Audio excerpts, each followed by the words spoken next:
This is a very weird story, and it was a very frightening evening for one Texas family after a hacker apparently took control of their baby monitor webcam that they had set up in the child's room, and that gave the stranger access to the daughter's bedroom. Parents say that the intruder took over this camera, and then they heard him. The camera turned, and there was her name, Allison, was written on the wall on a plaque. There you go. So then he started calling her names, calling her a little blank word that I want to say on television, and he moved the camera around to see the room. John Lucich is a former detective and a criminal investigator. How did this happen, John?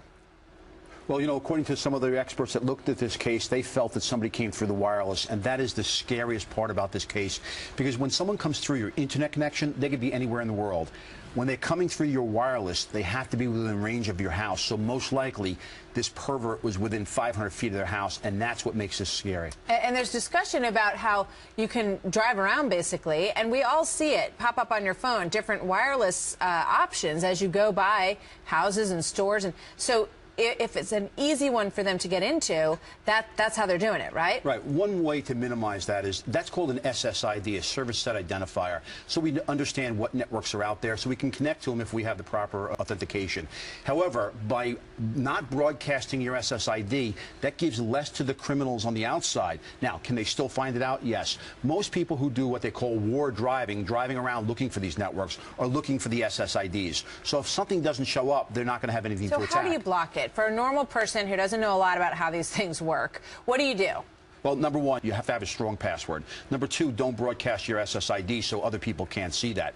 Can they still intercept the packets? Most hackers don't do that. So you're hiding your SSID by not broadcasting it is going to be a crucial part. And making sure that you deal with a secure site. So if it's actually coming through the internet and you can access it, remember, if it's not a secure application that you're using with a secure password, anybody's going to be able to get in. Now, I have another question for you, because people are accessing all these home security systems now. You can go to Home Depot, you can buy cameras, you can set them up on your house, you can have an app that shows your cameras, so if you're away, you can see if there's a package at your front door, or if you want to see who's at the front door in your home. There's nothing to stop other outside people from hacking into that and watching your house all the time, are there? The greatest thing about technology, it puts us in touch. The bad side about technology is it puts us in touch. Yeah. Remember, the bad guys can now get into us. And if they can get into the Pentagon, they can get into your house. So when I tell people, if you're not using the system, take it down. There's no way that somebody can get in. And you got to be careful about what you put in your kids' rooms, because remember, if it's a type of camera that's also picking up the voice, that voice is being broadcast out.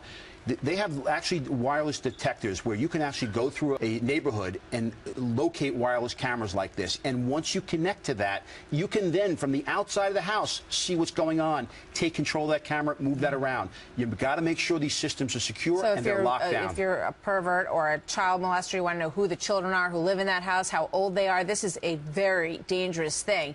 Also, it tells everybody when you're home and not home and what your patterns are. Right, and these people really need to contact police. I read in the story that they didn't. They need to let them know that there may be somebody in their neighborhood, and maybe the cops can come down and allay their fears by finding out that it wasn't the wireless, that it was through the internet connection. One of the scariest fronts of crime right now, and I know you're very much on top of it, John. Thank you very much for being with us. We're going to do more on this. Thank you.